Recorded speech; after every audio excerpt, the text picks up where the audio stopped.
Mga pagbasa ng mga salita ng makapangyarihang Diyos. Ang mga responsibilidad ng mga leader at manggagawa. Ang mga responsibilidad ng mga leader at manggagawa, 19. B.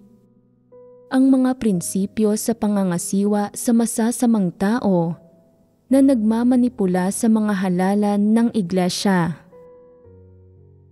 Kapag may masasamang tao na nagmamanipula ng mga halalan, kinakailangang ulitin ang halalan. Paano ito dapat isagawa? Dapat na mapawalang bisa ang mga resulta ng halalan at magsagawa ng bagong halalan. Isang paraan ito. Ang impormasyon mula sa loob tungkol sa kung paano na manipula ng masasamang tao ang halalang ito ay dapat ihayag at isapubliko para malaman ng lahat kung ano ang nangyari sa proseso ng halalan at kung paano nabuo ang mga resulta. Pagkatapos malaman ng mga tao ang mga kumpidensyal na impormasyong ito, dapat na ipawalang bisa ang mga resulta ng halalan at ulitin ang halalan. Ang gayong halalan ay hindi dapat aprubahan ng mayorya ng hinirang na mga tao ng Diyos.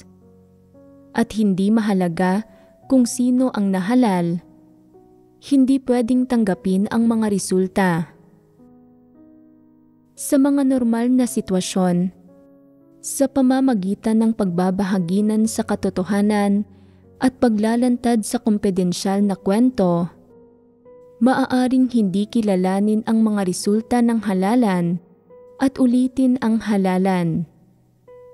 Pero minsan, sa ilang espesyal na sitwasyon, kahit na may ilang tao lang na nakakaalam na ang mga resulta ng halalan ay namanipula ng mga alipin ni Satanas at na ang nahalal na tao ay hinding-hindi kayang gawin ang gawain at isang puppet lang.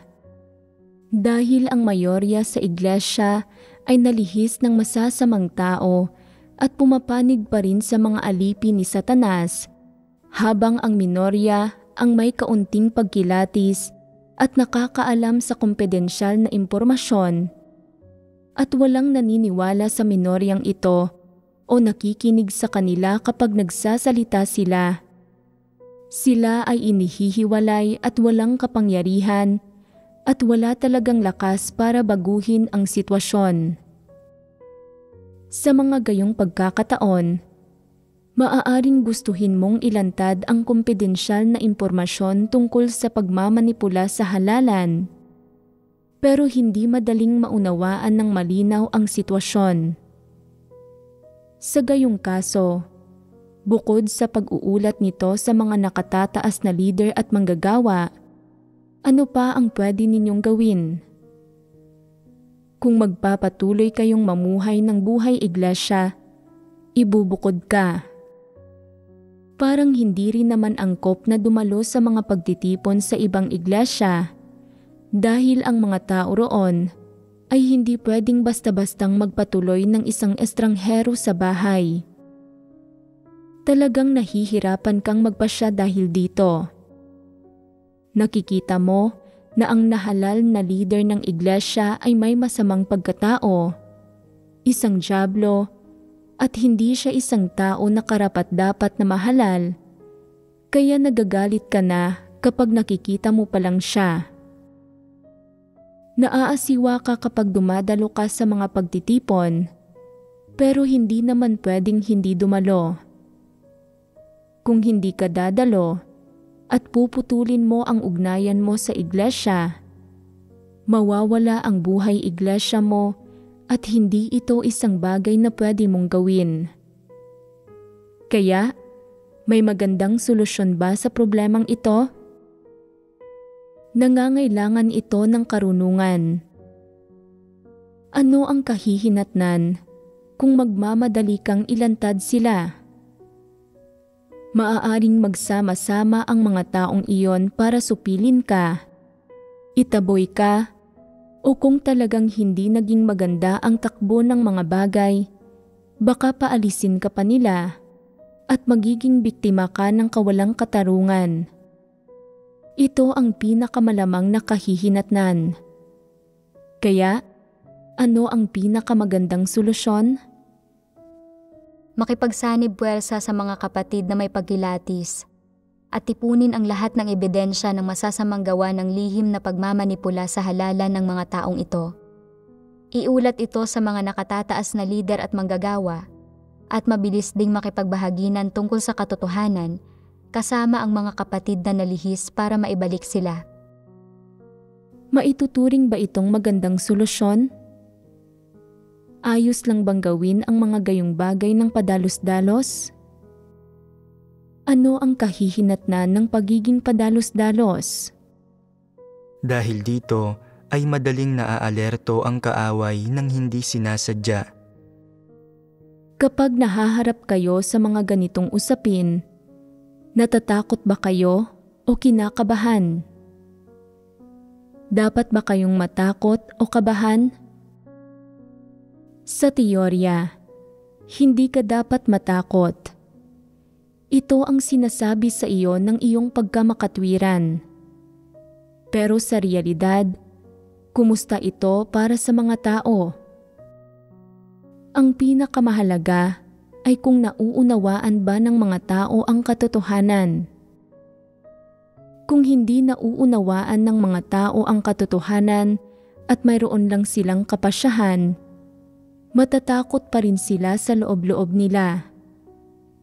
Kapag natatakot ka, madali bang magkamit ng mga resulta anuman ang iyong gawin o paano mo man ito gawin? Kapag natatakot ka, nasa anong klaseng kalagayan ka? Natatakot ka sa kapangyarihan ng mga taong ito, natatakot kang malalaman nila na nakikilatis mo na sila at na nagiging mapagbantay ka laban sa kanila at natatakot ka na susupilin at ibubukod ka nila kapag nakita nilang hindi ka pumapanig sa kanila at sa huli ay aalisin ka nila sa iglesia.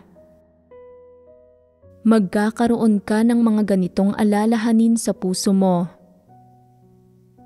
Kapag may mga gayon kang alalahanin, maaari ka bang magkaroon ng karunungan, tapang, at mga pamamaraan para makisalamuha sa mga tao na ito, lutasin ang mga problemang idinulot nila, o isiwalat ang masasamang gawa nila para magkaroon ng pagkilatis ang mga kapatid at hindi malihis? Ano ang pinakaangkop na paraan ng pagkilos? Kapag natatakot ka, hindi ba't mahina ang kondisyon mo? Una sa lahat, mahina at pasibo ka. Sa isang banda, wala kang malakas na pananalig sa Diyos. At sa kabilang banda, iniisip mo, gayon nga, nagtagumpay na ang masasamang taong ito. Paanong ako lang ang kumikilatis sa usaping ito ngayon? May pagkilatis man lang ba ang ibang tao? Kung sasabihin ko sa iba ang totoong sitwasyon, maniniwala ba sila sa akin? Kung hindi sila maniniwala sa akin, ilalantad ba nila ako? Kung magsasama-sama sila para harapin ako, at mag-isa ako at walang magawa, maghahanap ba ng kung ano-anong palusot ang masasamang taong iyon para paalisin ako? Hindi ba't magkakaroon ka ng mga gayong alalahanin? Kapag may mga ganito kang alalahanin, paano mo haharapin ang mga taong iyon? Paano ka makikisalamuha sa kanila sa pinakaakma at pinakamarunong na paraan? Sa panahong ito, hindi ba't wala kang direksyon o landas na susundan?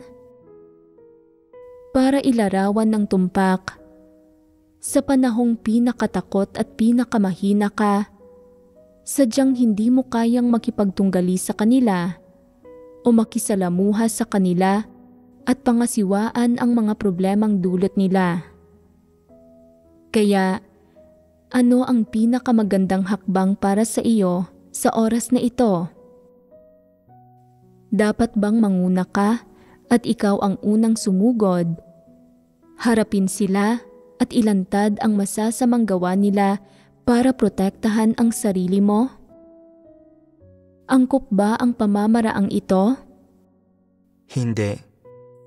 Bakit hindi ito angkop? Dahil hindi mo pa napag-iisipan ng mabuti kung paano kikilos. Hindi mo makikilatis ang diwa nila at hindi mo alam kung paano sila ilalantad. Lalong hindi mo alam kung kayang tanggapin ng mga nalihis ang katotohanan at magbago ng direksyon. Hindi mo alam ang anuman sa iba't ibang bagay na ito at hindi malinaw sa iyo kung ano ang pinakakapaki-pakinabang at epektibong solusyon para sa iyo. Kahit na hindi ka pa umaabot sa isang partikular na antas ng pagkanegatibo, ang kasalukuyan mong kondisyon sa pinakamababa ay kondisyon ng kahinaan at pangamba at marami kang alalahanin sa loob-loob mo. Lehitimo man o idinulot ng kahinaan o pangamba mo ang mga alalahaning ito, sa madaling salita, katunayan ang mga ito. Kapag lumitaw ang mga katunayang ito, ang pinakamagandang solusyon ay matutong maghintay at walang gawin. Ano ang ibig sabihin ng walang gawin?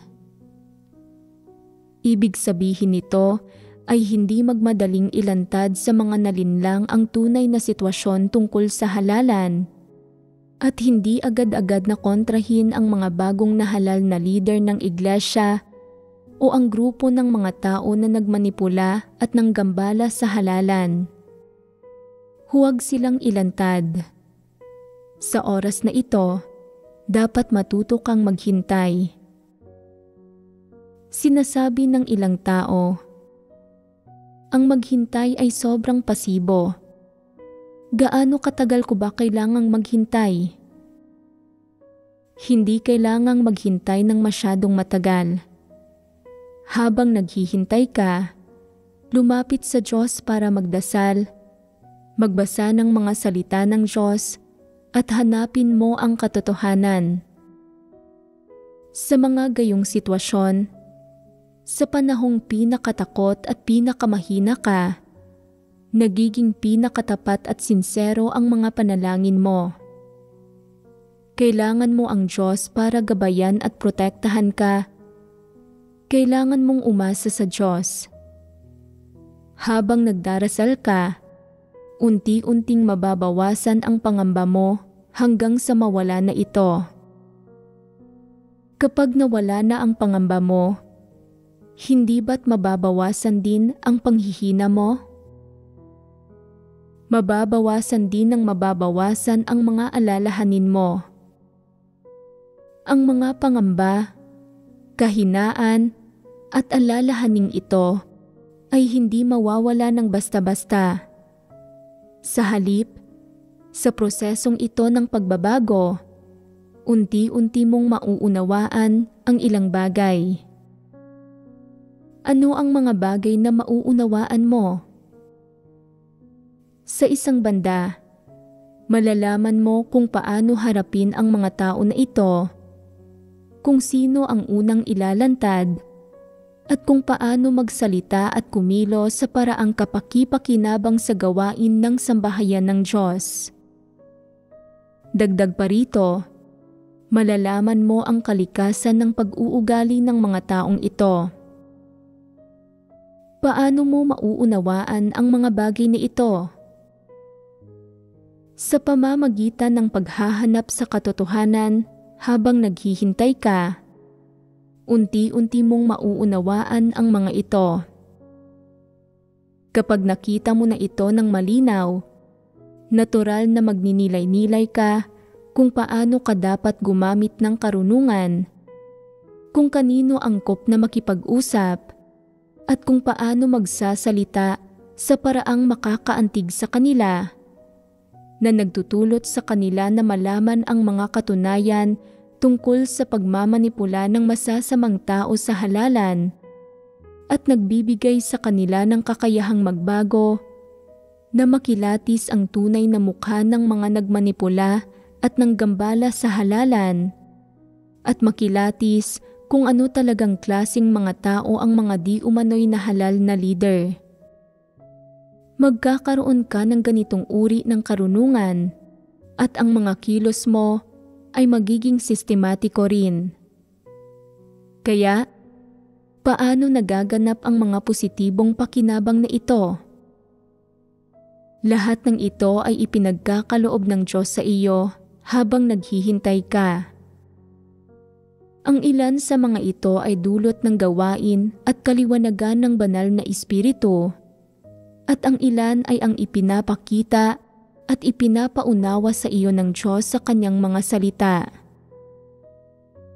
Sinasabi ng mga salita ng Diyos na huwag makipaglaban ng hindi handa. Ano ang ibig sabihin nito?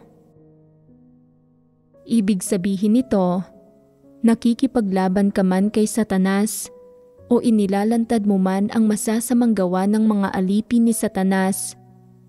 Paano ka man makipaglaban kay Satanas? Kailangang ikaw mismo ay maging malakas. Kailangan maunawaan mo ang mga katotohanang prinsipyo at makilatis mo ang diwa at masasamang gawa ni Satanas at ng masasamang tao, at pagkatapos ay ilantad sila. Sa ganoong paraan mo lang makakamit ang mabubuting resulta sa huli. Kapag naunawaan mo na ang mga bagay na ito, hindi ba't mababawasan na ang tindi at pagiging halata ng iyong mga pangamba, kahinaan at alalahanin? Hindi ka na masyadong matatakot. Ang mga bagay na ito na nararamdaman mo ay unti-unting magbabago. Mapapansin mong hindi ka na kasing hina ng dati noong unang lumitaw ang sitwasyon. Sa halip, mararamdaman mong medyo mas malakas ka na at mas may kumpiyansa ka na sa sarili mo kaysa dati, at malalaman mo kung ano ang dapat mong gawin.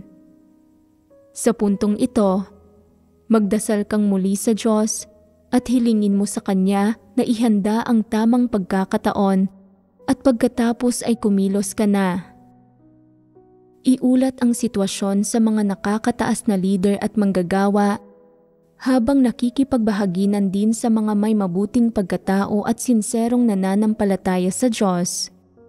Pero mga nalinlang at nalihis dahil hindi nila nauunawaan ang katotohanan.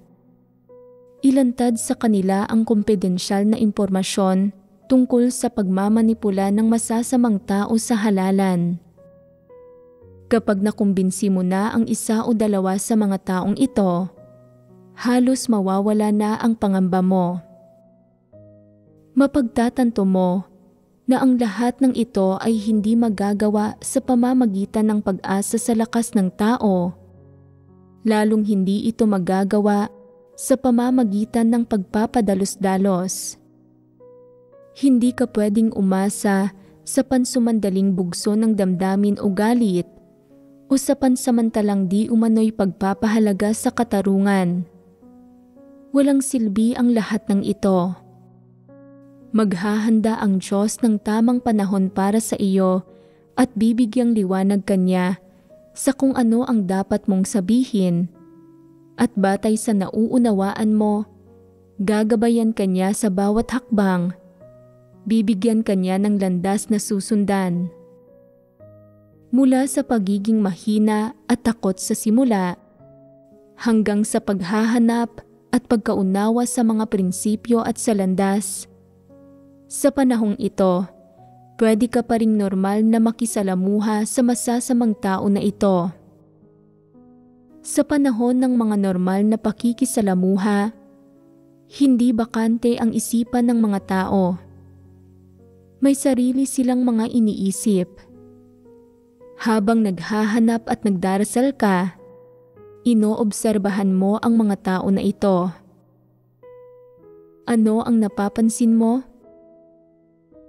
Tinitingnan mo kung anong uri ng daan ang tinatahak nila at kung ano ang tunay nilang diwa. Kung ang sinasabi nila ay tama at umaayon sa mga prinsipyo ng gawain ng iglesia, pwede kang makinig sa kanila.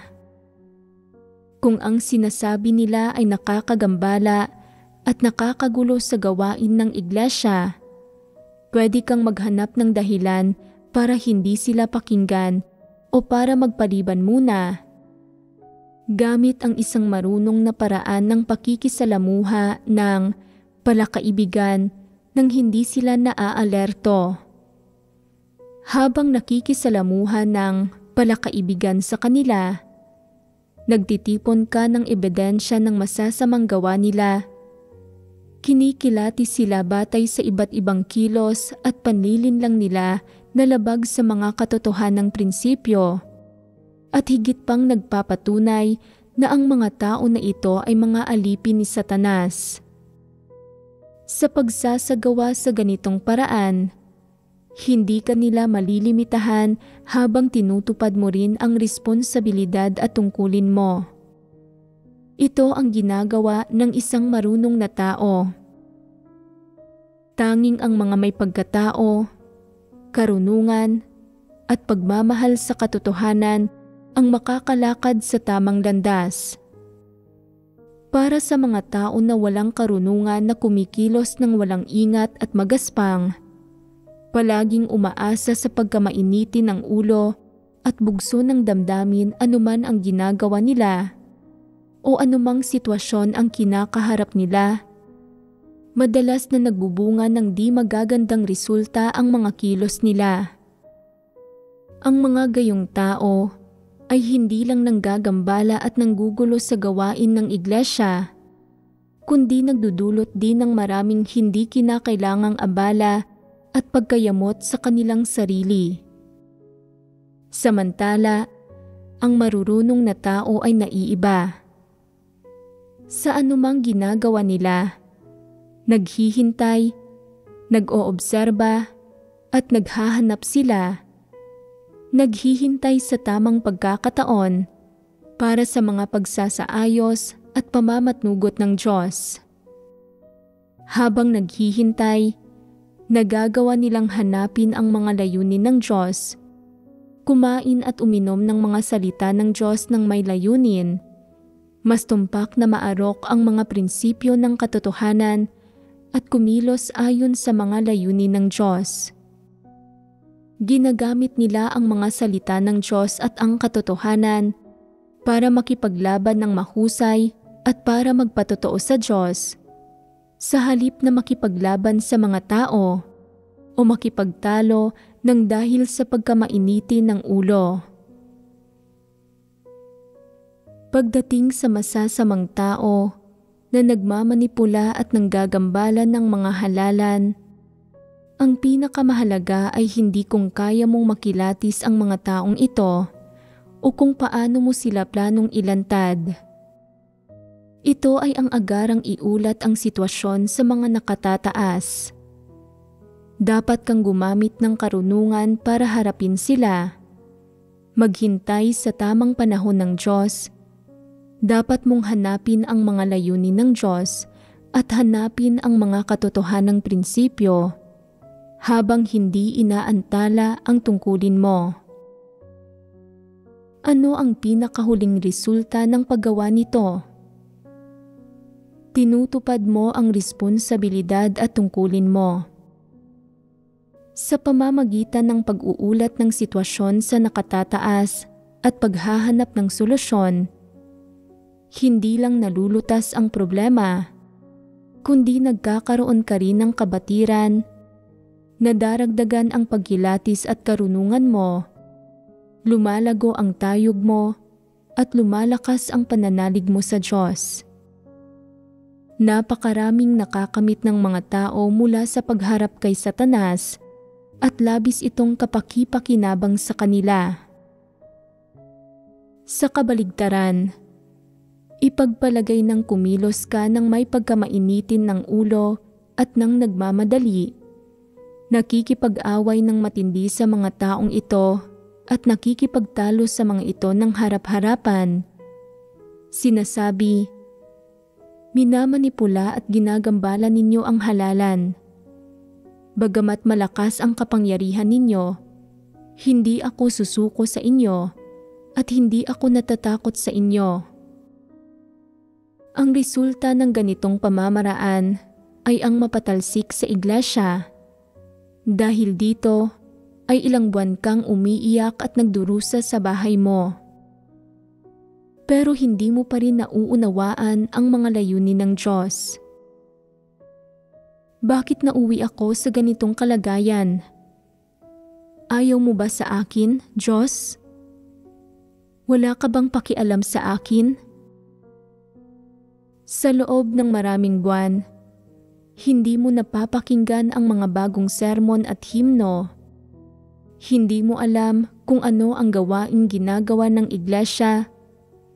Hindi mo magawa ang mga tungkulin mo at ganap kang nahihiwalay, lubusang nalulugmok sa kadiliman. Araw-araw, bukod sa pag-iyak, ang ginagawa mo lang ay mag-alala. Hindi mo natututunang magdasal sa Diyos o kumain at uminom ng mga nauugnay na salita ng Diyos sa ganitong kapaligiran. Lalong hindi mo natututunan na hanapin ang mga katotohanang prinsipyo sa masasalimuot na sitwasyon. Hindi ka talaga lumalago sa karunungan. Pagkaraan ng ilang buwan ng pag-iyak, sa wakas, isang araw, may isang tao na nagbalik sa iyo sa iglesia at hiniling sa iyo na ibahagi ang karanasan mo sa panahong iyon, pero nagrereklamo ka lang habang umiiyak. Labis akong naagrabyado. Hindi ko ginulo ang iglesia. Hindi ako masamang tao. Idiniin ako ng masasamang tao. Kapag tinanong, ano ang mga aral na natutunan mo sa panahong ito? May nakamit ka ba? Tumutugon ka. Ano ang makakamit ko? Ihiniwalay nila ako. Kinuha nila ang mga aklat ng mga salita ng Diyos at ng mga himno at hindi ako makapakinig sa anumang sermon. Ang nagawa ko lang ay magtalakay tungkol sa pananalig at kumanta minsan ng ilang himnong naaalala ko. Wala akong anumang nakamit. Mabuti na lang, naghanda ang Diyos ng tamang oras para ibalik ako. Kung hindi, nagpaplano na akong lumabas at magnegosyo para kumita ng pera dahil wala naman na akong pag-asang maligtas. Ayaw na sa akin ng Diyos at hindi na ako makakapagpatuloy sa pananampalataya. Ganap na nasadlak sa kadiliman ang puso ko. Sa huli, idinadagdag mo, ang mga tupa ng Diyos ay hindi kailanman aabandonahin ng Diyos. Ito ang nagiging konklusyon mo. Ang makaranas ng napakahalaga at espesyal na pangyayari pero napakaliit ng iyong nakamit. Hindi ba't medyo kaawa-awa ito? Hindi ba't hindi ito naaangkop? Nang maharap sa gayong kalaking sitwasyon, wala kang natutunang anumang aral at hindi nadagdagan ang karunungan o pananalig mo. Bagamat nananampalataya ka pa rin sa Diyos sa puso mo, pinahirapan ka ng mga satanas, Diablo at Antikristo hanggang sa halos tumigil ka na sa pananampalataya. Maaari ka pa rin bang magpatotoo sa Diyos? Hindi ba't ikaw ay walang silbing duwag? Ano ang silbi ng pag-iyak sa bahay? Kahit umiyak ka hanggang sa mabulag ka, makatutulong ba ito? Malulutas ba nito ang problema sa mga antikristo? Nagtagumpay ang masasamang tao at sa huli, ang tanging taglay mo ay ang kasabihang, ang mga tupa ng Diyos ay hindi kailanman aabandonahin ng Diyos nang walang iba pang nakakamit. Wala kang karunungan, wala kang plano ng pagkilos, at hindi mo alam kung paano hanapin ang Diyos ayon sa landas na ibinigay ng Diyos, kung paano lumapit sa Diyos para gamitin ang kanyang mga salita at ang katotohanan para labanan si Satanas. Ang kaunting doktrina na madalas mong nililitanya ay walang pakinabang sa iyo. Pagdating sa pagharap sa mga gayong usapin, bukod sa pag-iyak, ang ginagawa mo lang ay maramdaman na naagrabyado ka at magreklamo. Isa itong walang silbing duwag. Madalas na may ilang pagpapamalas ang mga walang silbing duwag na siya ring mga pangunahing katangian nila. Una, umiiyak sila. Pangalawa, pakiramdam nila ay naagrabyado sila. Pangatlo, nagrereklamo sila sa puso nila. Sa puso nila, sinasabi rin nila, "Nasaan ka, Diyos? Bakit wala kang pakialam sa akin? Labis akong pininsala ni Satanas, hindi ko na kayang mabuhay pa. Pakiusap, iligtas mo ako agad." Sabi ng Diyos, isa kang walang silbing duwag, isang basurang nababalot sa balat ng tao. Kung nananampalataya ka sa Diyos, ano ang ikinakatakot mo? Ano ang dapat ikatakot kay Satanas? Kahit anong mga plano at pakana ang ginagamit ni Satanas kapag kumikilos ito, hindi tayo natatakot. Nasa atin ang Diyos. Nasa atin ang katotohanan. Bibigyan tayo ng Diyos ng karunungan. Ang Diyos ang may kataas-taasang kapangyarihan sa lahat ng bagay. Ang lahat ng bagay ay nasa ilalim ng pamamatnugot ng Diyos. Ano ang ikinakatakot mo? Ang pag-iyak ay nagpapakita lang na duwag ka at walang kakayahan. Isa kang basura, isang walang silbing nilalang. Ang pag-iyak ay nangangahulugang nakikipagkompromiso ka kay Satanas at nagsusumamo ka na kaawaan ka ni Satanas. Gusto ba ng Diyos ang mga gayong walang silbing duwag? Nakikita ka ng Diyos bilang isang walang silbing duwag, isang hangal, isang basura, na wala man lang patotoo at karunungan. Ano ang nangyari sa katotohanang naunawaan mo? Hindi pa ba sapat ang narinig mo tungkol sa mga pagpapamalas ng mga antikristo at ni Satanas na inilalantad ng Diyos?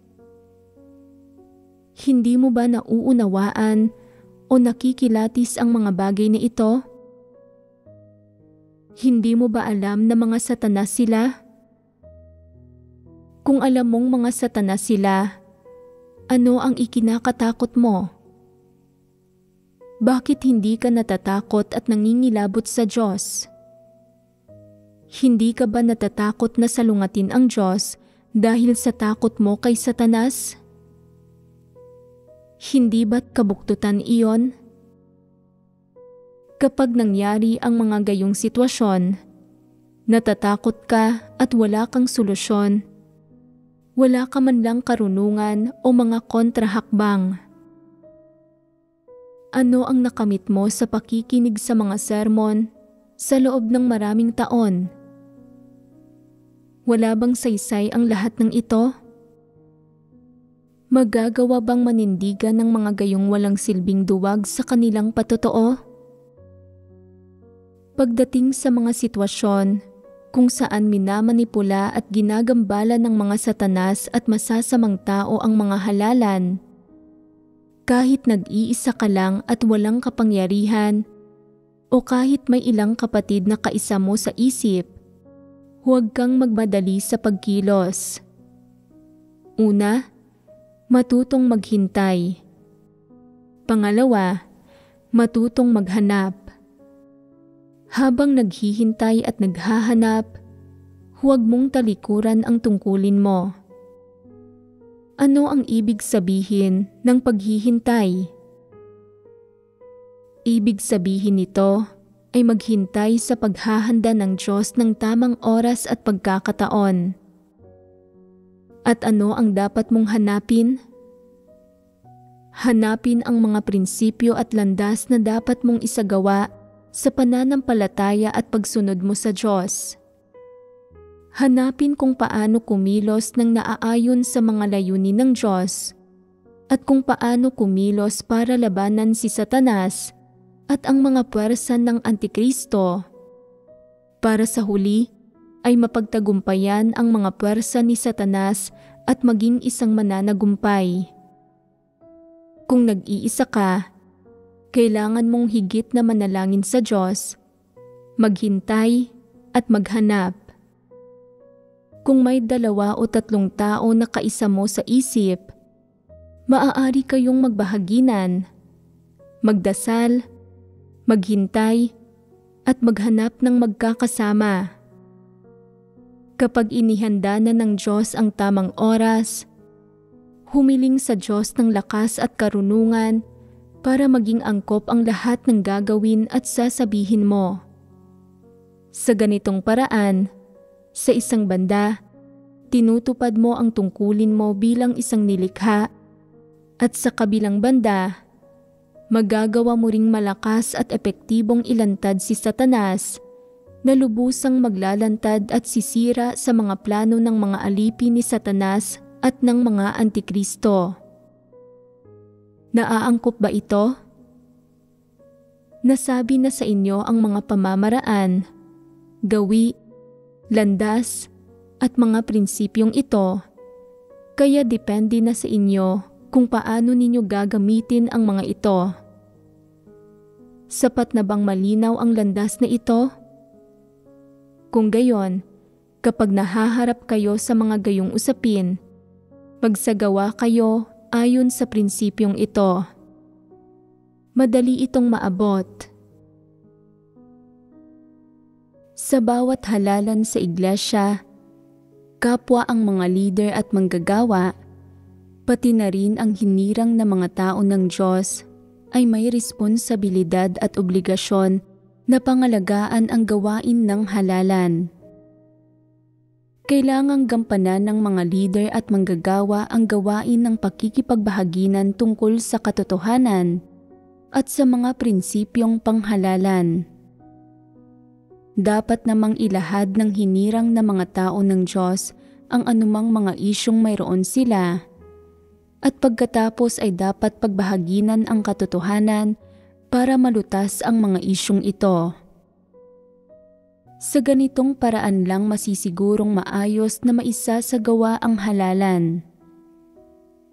Sa isang banda, ang mga leader at manggagawa ay dapat mahigpit na sumunod sa mga prinsipyong panghalalan ng sambahayan ng Diyos at isagawa ang gawain ng bawat halalan sa sambahayan ng Diyos nang batay sa mga prinsipyong ito. Sa kabilang banda, kailangan din nilang maging mapagbantay laban sa masasamang tao at mga Antikristo na nagmamanipula at nanggagambala ng mga halalan. Ang mga individual na ito ay mga alipin ni Satanas. Mga kasabwat sila ni Satanas. Dapat mahigpit na maging mapagbantay ang mga leader at manggagawa laban sa mga ito at maging maingat sa mga ito.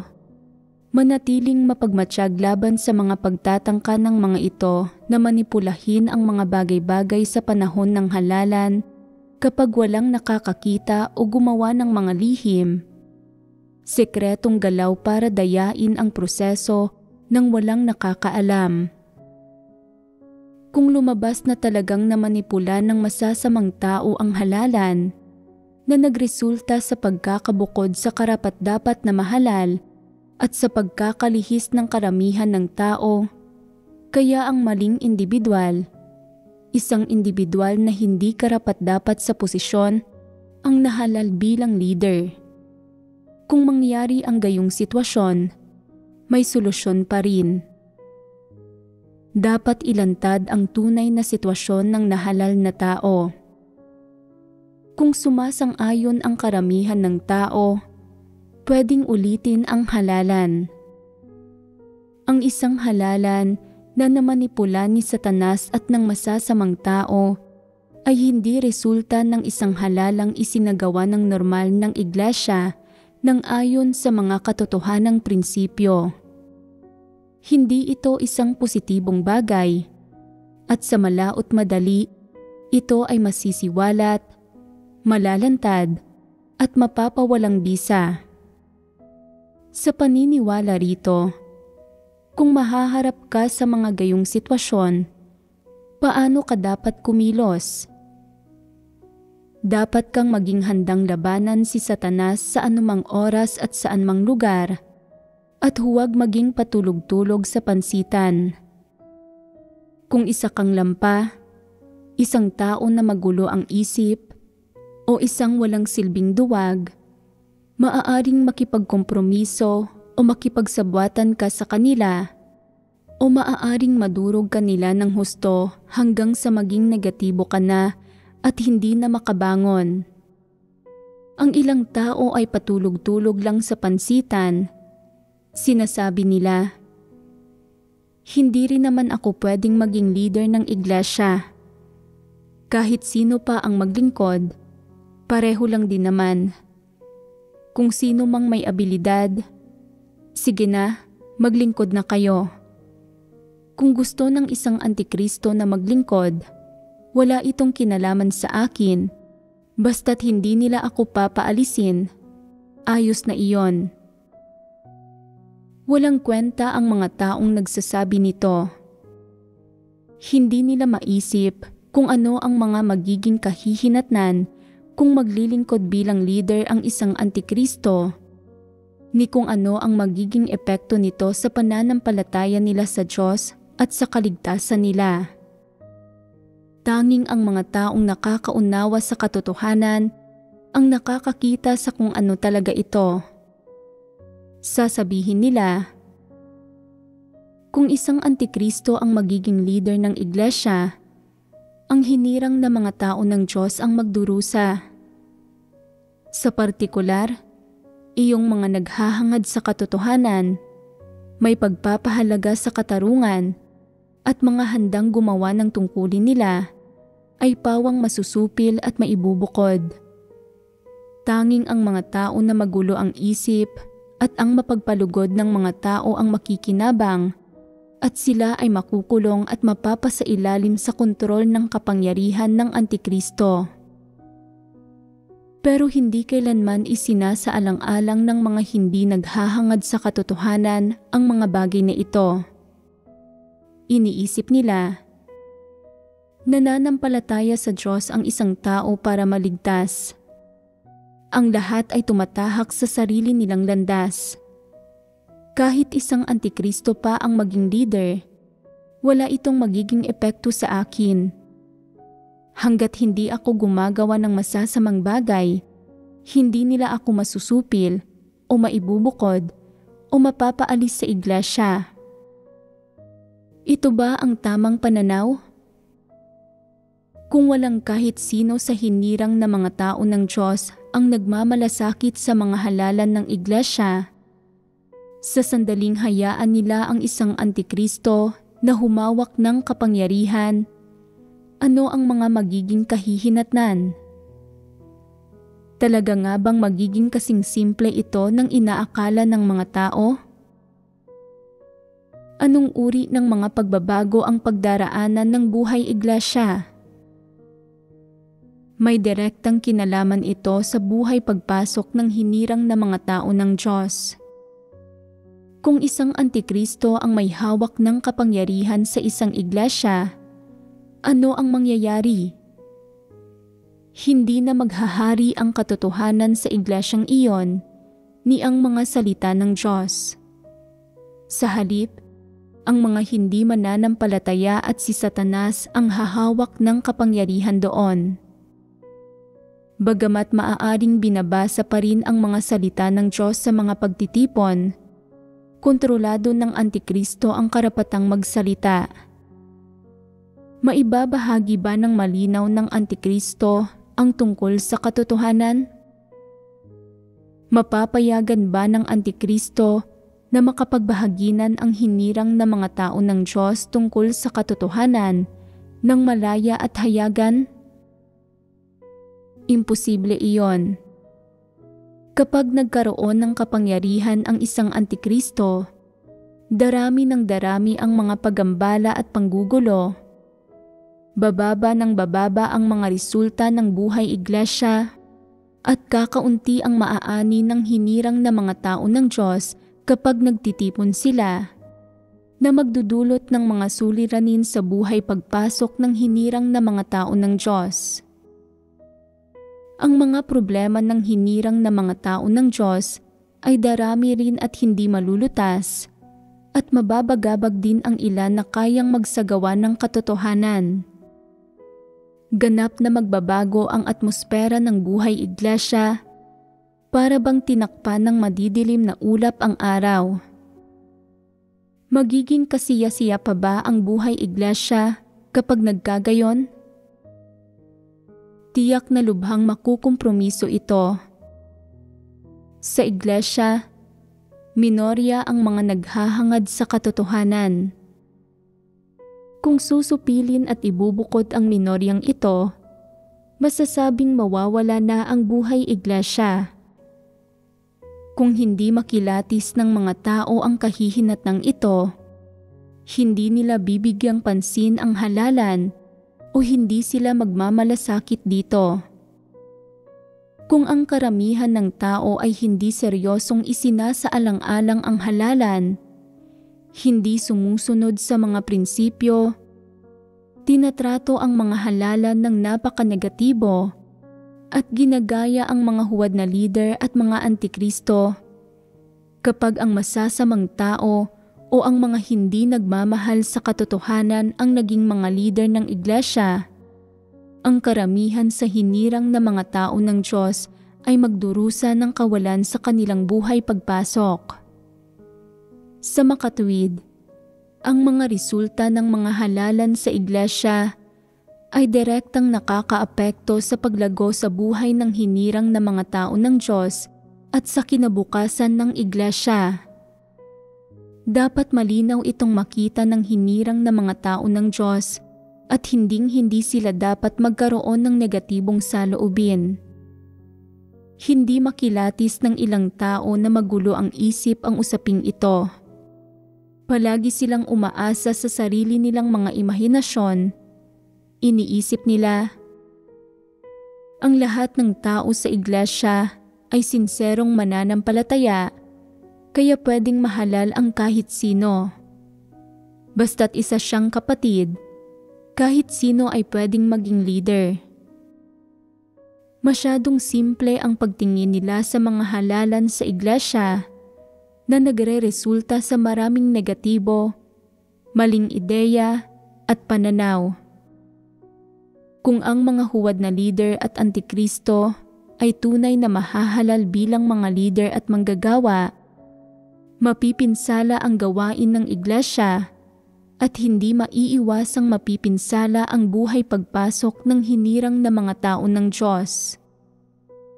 Sa panahong iyon, mapagtatanto ng mga tao kung gaano kahalaga ang pagsasagawa ng mga halalan ng ayon sa mga prinsipyo.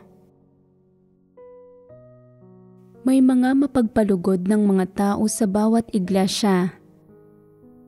Walang pagkilatis ang mga taong ito sa masasamang tao na nagmamanipula at nanggagambala sa mga halalan. Kahit na mayroon silang kaunting pagkilatis, hindi nila ito pinapansin. Ang kanilang saloobin sa mga isyu na lumilitaw sa mga halalan sa iglesia ay hayaan lang ang mga bagay-bagay kung hindi naman personal na nakakaapekto ang mga ito sa iyo.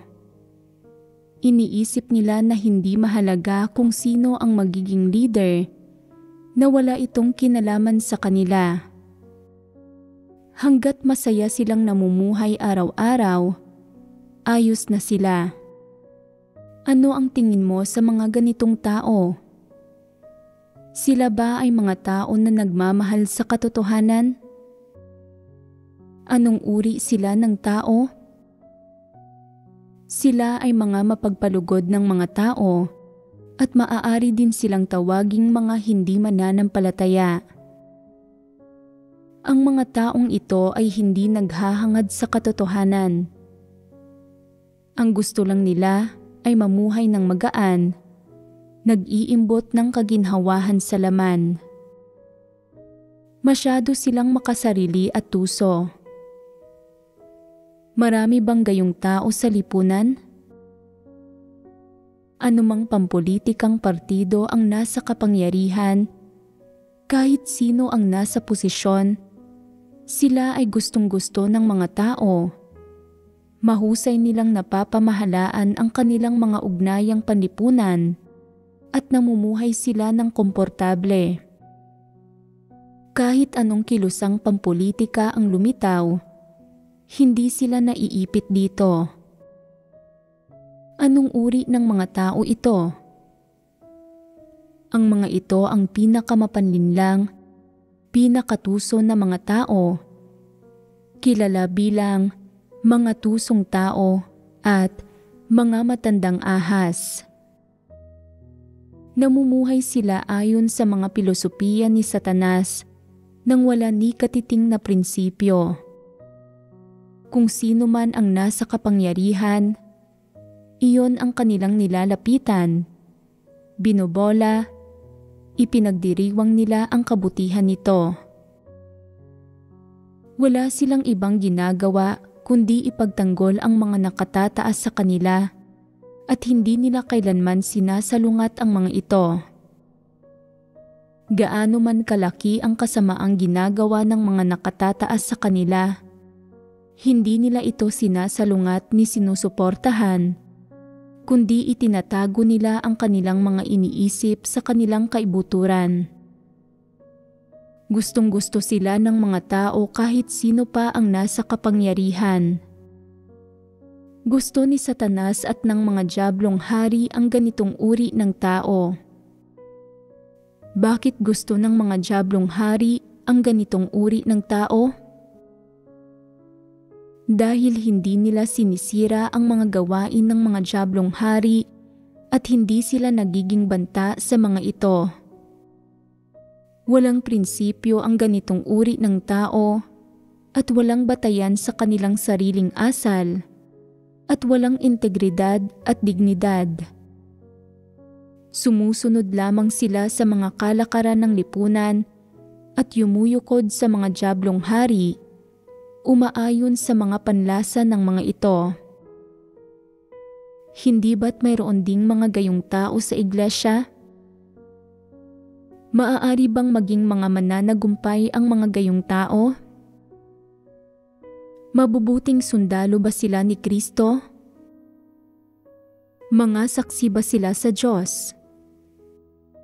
Kapag nagpapakita ng kanilang kapangyarihan ang mga masamang tao at antikristo at ginugulo nila ang gawain ng iglesia, makakaya bang tumindig ng mga gayong tao at makipaglaban sa kanila?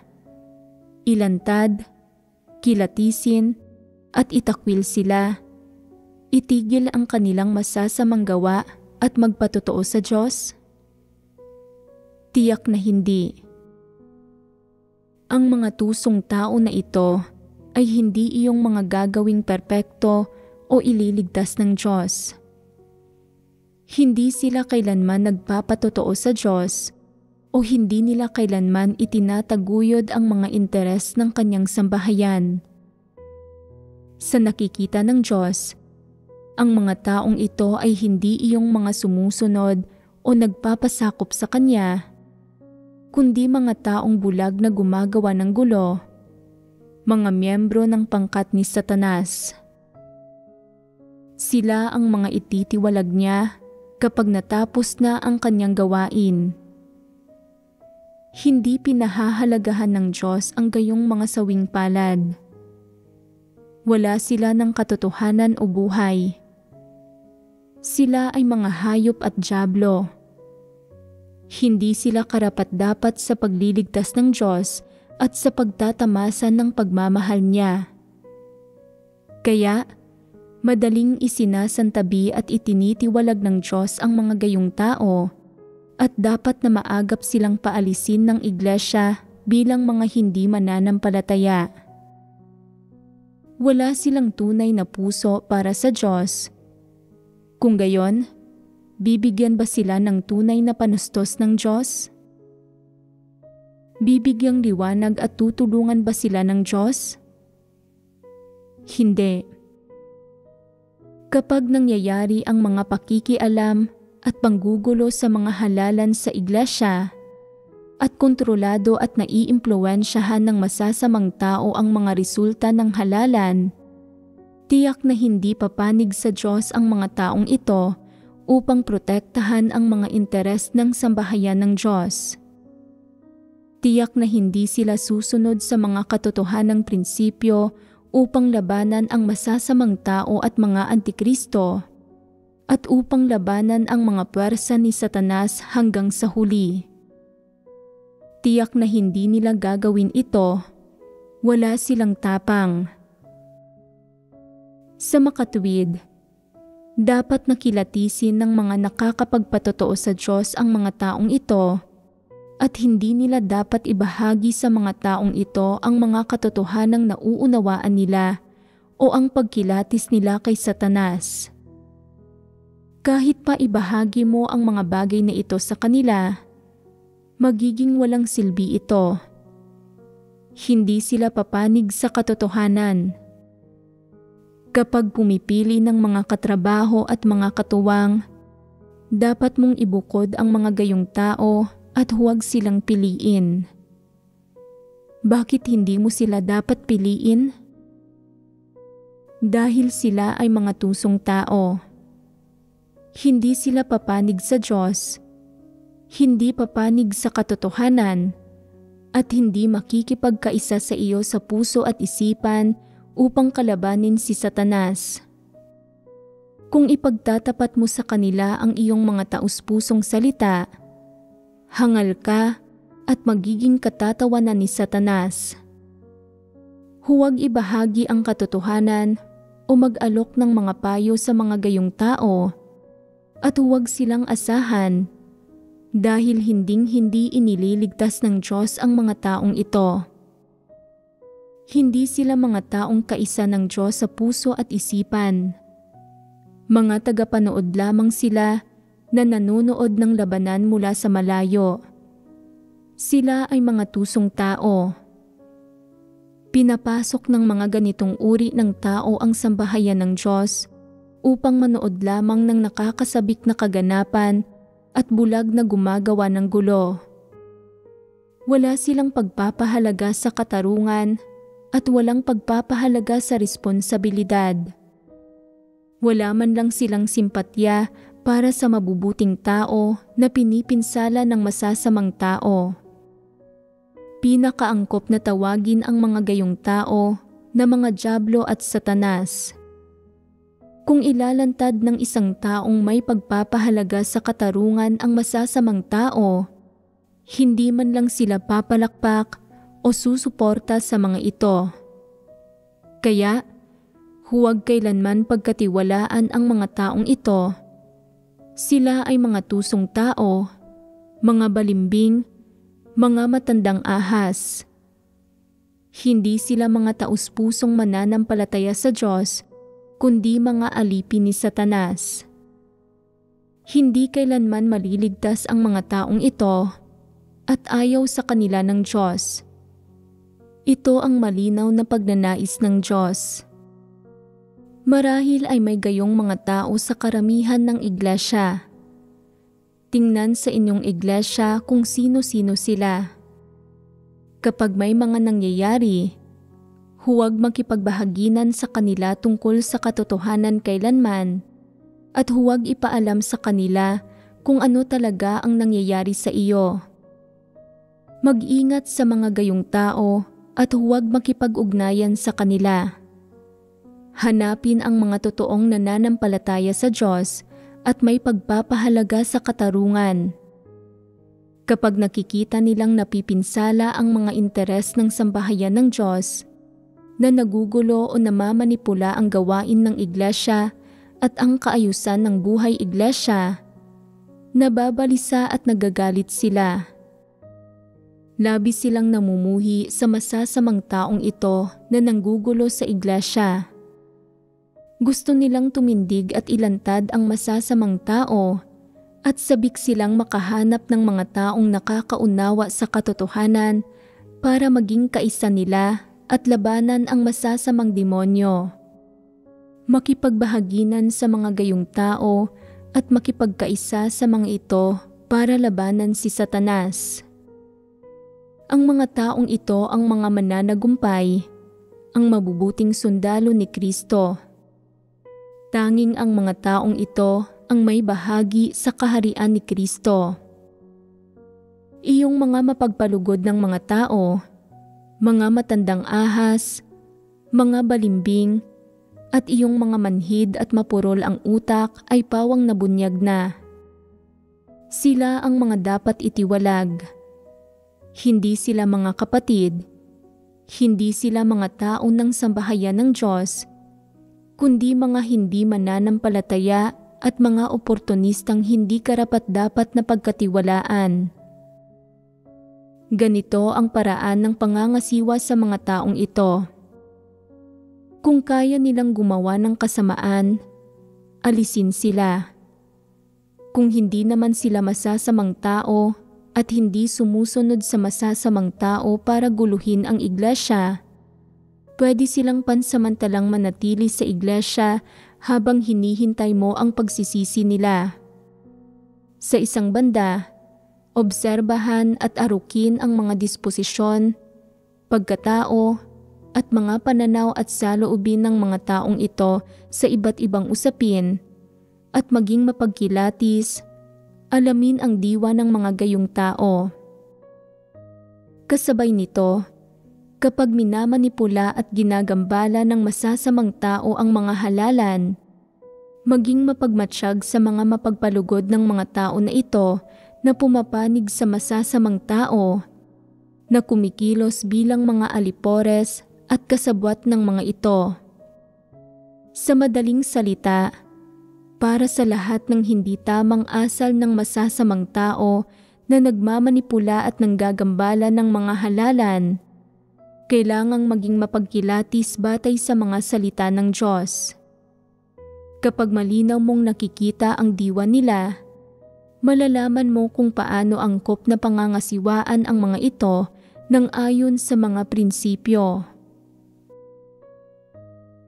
Kani-kanina lang, nagbahaginan tayo tungkol sa ilang penomeno ng pagmamanipula at paggambala ng mga halalan at ilang kilos ng mga tao.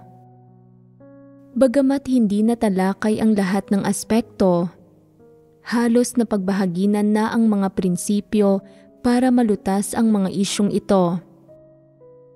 Kapag natuklasan ninyo na may mga tao sa loob ng iglesia na nagmamanipula at nanggagambala ng mga halalan, dapat kayong tumindig at dapat ninyong pigilan sila. Huwag itong hayaan o huwag kumilos na gaya ng mga mapagpalugod ng mga tao. Kung may sino mang laging nagtatangka na magmanipula at manggambala ng mga halalan, sa sandaling lumitaw ang tendensiyang ito, dapat sama-samang tumindig ang mga kapatid para pigilan at ilantad sila. Kung ginagawa nila ito dahil sa pagkalito, at hindi nila alam na maituturing ito na pagmamanipula at paggambala ng mga halalan, pwede ninyo silang paliwanagan. Ang ginagawa mo ay pagmamanipula at paggambala sa mga halalan. Huwag mong gampanan ang papel ng alipin ni Satanas. Ito ay halalan ng mga lider ng iglesia, hindi halalan ng mga alkalde o kapitan ng barangay. Ang sambahayan ng Diyos ay may sariling mga regulasyon at mga prinsipyo sa paggawa ng gawaing ito. Hindi dapat ihalo ang mga personal na intensyon ng tao. Dapat nating mahigpit na sundin ang mga katotohanang prinsipyo sa gawaing ito. Kung mahina ang kakayahan mo at hindi mo maunawaan ang mga katotohanang prinsipyo, o kung matanda ka na at magulo ang isip, kung wala ka ng talino na kailangan para lumahok sa mga halalan, pwede kang walang iboto at maghintay na lang sa resulta. Pero huwag na huwag mong manipulahin o gambalain ang halalan o makialam at magdulot ng mga kaguluhan. Masasamang gawa ang mga ito at kinasusuklaman ito ng Diyos. Ang gayong masasamang gawa ay kinokondina magpakailanman. Huwag na huwag maging gayong uri ng tao o huwag sundan ang landas na ito. Kung tunay kang tao, huwag lumahok sa pagmamanipula at paggambala ng mga halalan, dahil kapag naging katunayan na ito, mailalarawan ka na bilang isang alipin ni Satanas at papaalisin ka sa iglesia.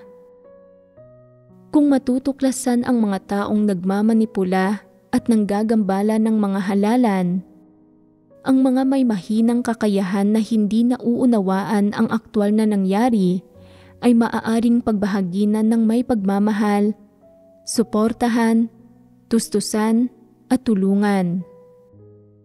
Pero paano naman ang mga taong kahit na alam nila ang mga katotohanang prinsipyo, ay sinasadya pa ring manipulahin at gambalain ang halalan? Binabaliwala pa nga ang mga paalala laban dito. May solusyon din para sa kanila. Hindi na sila papayagang lumahok sa mga halalan. Alisan sila ng karapatang bumoto. Sa madaling salita, ang lahat ng kilos ng pagmamanipula at paggambala ng mga halalan ay dapat nakilatisin, pigilan, at higpitan para maitama ang sitwasyon. Hindi dapat pahintulutang umiral sa iglesia ang mga gayong asal at kilos para maiwasan ang mga maling resulta sa halalan at ang magulo at mapinsala ang gawain ng iglesia.